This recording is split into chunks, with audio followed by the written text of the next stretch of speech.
नमस्कार cricket fans. IPLच्या इतिहासातील सर्वात मोठ्या रायव्हलरीमध्ये म्हणजेच एल क्लासिकोमध्ये काल रात्री एक वादळ आलं आणि त्या वादळाचं नाव होतं संजू सॅमसन.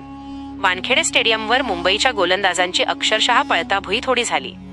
आजच्या व्हिडिओमध्ये आपण पाहणार आहोत संजूच्या त्या ऐतिहासिक 101 धावांच्या खेळीचा संपूर्ण थरार. चेन्नईची सुरुवात तशी अडखळत झाली होती. पॉवर प्लेमध्ये विकेट्स गेल्यावर दबाव वाढला होता.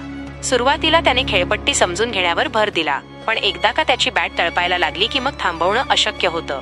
संजू सॅमसनच्या फलंदाजीचं वैशिष्ट्य म्हणजे त्याचा क्लास. त्याने मुंबईच्या जगातील सर्वोत्तम गोलंदाज जसप्रीत बुमराहला ज्या पद्धतीने हाताळलं ते पाहून स्टेडियम थक्क झालं. 54 चेंडूत नाबाद 101 धावा. यात त्याने मैदानाच्या चारी बाजूंना फटके मारले. विशेषतः त्याने मारलेले ते उंच षटकार थेट स्टँड्समध्ये जाऊन पडत होते.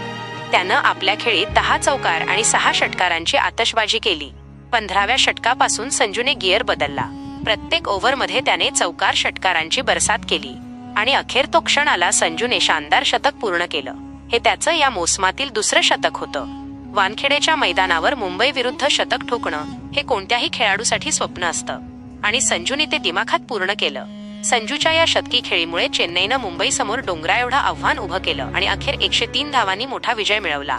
या शतकानंतर संजू म्हणाला, वानखेडेच्या ऐतिहासिक मैदानावर शतक मारणं आणि ते पण मुंबईच्या मोठ्या गोलंदाजांनी समोर एवढं सोपं नसतं. हा क्षण माझ्यासाठी अविस्मरणीय आहे. मित्रांनो, संजू सॅमसनचा हा फॉर्म पाहता यंदा चेन्नईला रोखणं कठीण जाणार असं दिसतंय. तुम्हाला संजूची ही खेळी कशी वाटली? कमेंट्समध्ये नक्की सांगा. व्हिडिओ आवडला असेल तर लाईक करा, शेअर करा आणि अशाच क्रिकेट अपडेट्ससाठी आमच्या चॅनलला सबस्क्राईब करायला विसरू नका.